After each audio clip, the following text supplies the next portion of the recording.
Wizards just gave land ramp to other colors. Kind of. Let's talk about it.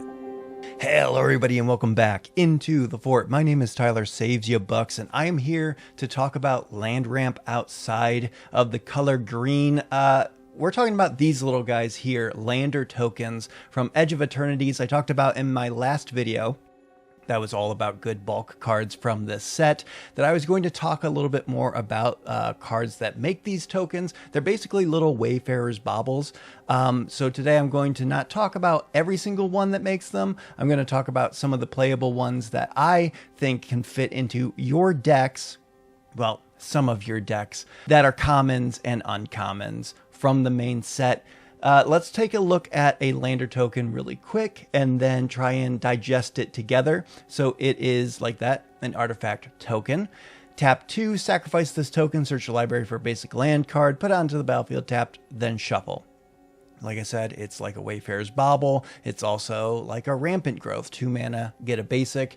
They are really, really good, and I understand why Wizards didn't really try and put just generically good cards that make them in colors outside of green, because adding land ramp to all the other colors is a color pie break. But my main concern with that is I don't know when we're going to get lander tokens ever again. They kind of feel very space oriented, and if we don't go back to space, how are we going to get a lander token? Like, I'm not sure in a different universe what a lander token could be.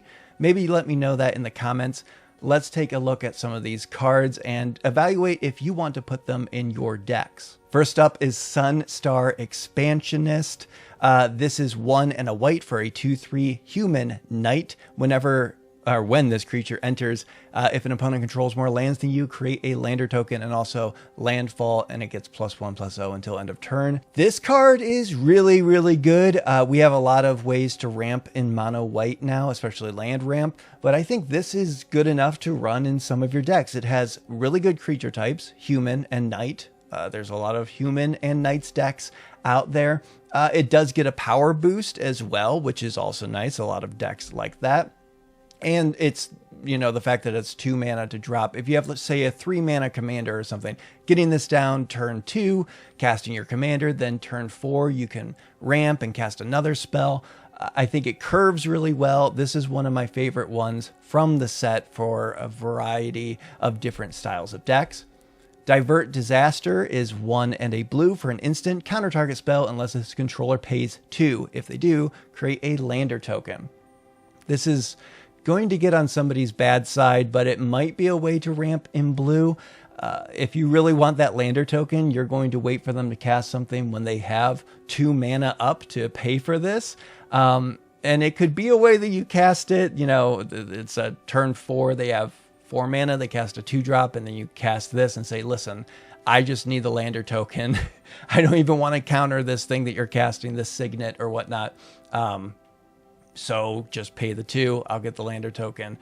I don't know. It's an interesting way to think about it, because it is one of those things where you have to be strategic about what you do cast this on. Next up is Beamsaw Prospector. This is 1 and a black for a human artificer.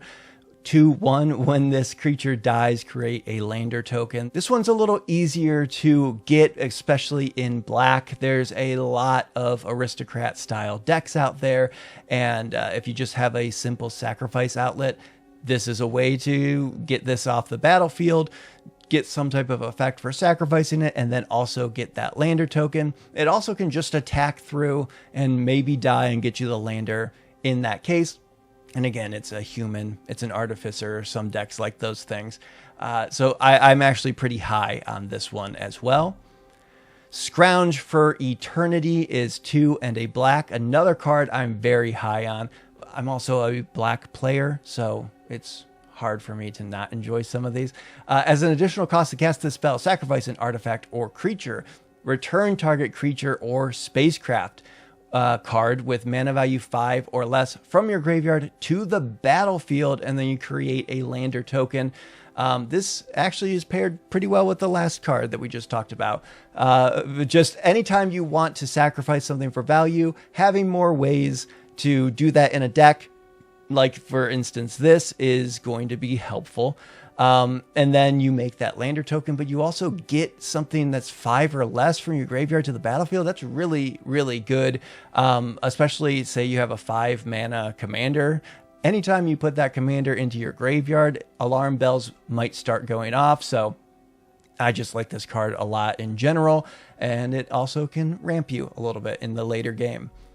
Litho Breaking is an interesting one. It is 2 and a red for an instant. Create a lander token, then you may sacrifice an artifact. When you do, Litho Breaking deals 2 damage to each creature. This is interesting because of the fact that it can be a mini board wipe. If you have a deck filled with a lot of bigger creatures, all of a sudden this can wipe out some small tokens, open the way for you to attack. It also makes you a lander, and you don't have to sacrifice an artifact, but 3 mana for, like I said, like a Wayfarer's Bauble is a little bit expensive. This one's kind of on the edge for me, but if you have a deck with, you know, creatures that won't get swept up in this and artifacts just usually laying around, this is going to be kind of cool for that. Plus, like I said, this is a mid-game spell because of that 3 mana. And then you can land ramp a little bit into your later turns. It's interesting. Another card that's interesting is Terrapact Intimidator, 1 and a red for a 2/1 Kavu Scout. This is going to take some politics to work in Commander. When this creature enters, target opponent may have you create 2 lander tokens. If they don't, put 2 1/1 counters on this creature. So put yourself in the shoes and then seat and then at a table in a game like this where you're sitting down and you play this card, maybe even on turn 2, that early, and you put this deal out to anybody basically, and you say, hey, if you allow me to make these 2 lander tokens, I will attack and use this creature however you want me to for the rest of the game. Now, I know it's only a 2/1, but it's also the fact that it could be a 4/3 on turn 2 if they don't give you those things, which you can then attack them, in response to them not allowing you to make the landers. So again, it's just talk to the table a little bit. If people seem down to give you that option, it's really, really great because 2 mana, get 2 of these, like I said, you can leave them up until the next turn or even into the late game where you can hold up 4 mana, ramp 2 lands onto the field before it gets to your turn. It's interesting. It's interesting. Use your words every once in a while. And then, like I said, I wasn't going to talk about too many green cards because there are several ways to make landers with green. But when it comes to one of the cards, I would say Sammy's Curiosity. It's just 1 green for a sorcery. You gain 2 life and create a lander token. For decks that are, in the color green, that are out there playing Wayfarer's Bauble, and I think there's even like a enchantment that's like a Wayfarer's Bauble. It's like for 1 green and 2. I should have thought about looking that up when tell me in the comments.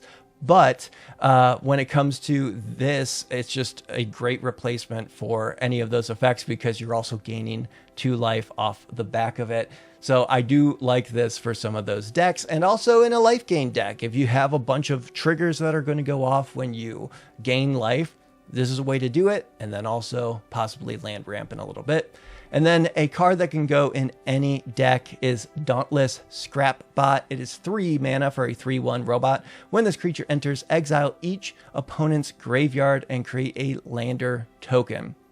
This is very straightforward.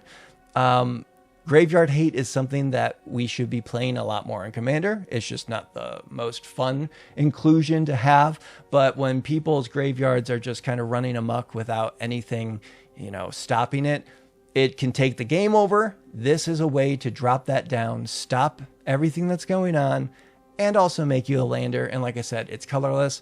It's also really good in like a flicker deck or a reanimation target because you can keep getting that effect and more landers.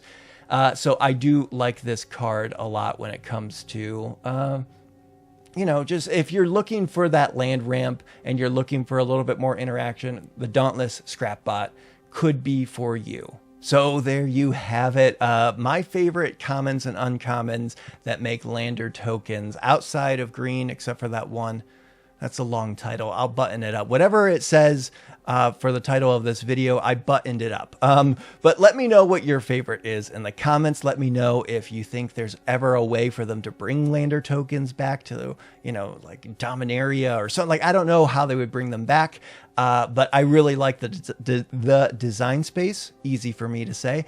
And I hope we do see more things like this, because giving other colors access to lands, tutoring them up and building up people's mana ramp is a really good effect, and I want to see more of it, especially for colors like blue and black and red that don't really touch those effects, and especially because I love playing Grixis and I would like to land ramp a little bit, and not everybody you know, can buy all the poo-poo UFOs for that effect. But let me know, again, all of those things in the comments, and I will see everybody here next time in the fort. Goodbye.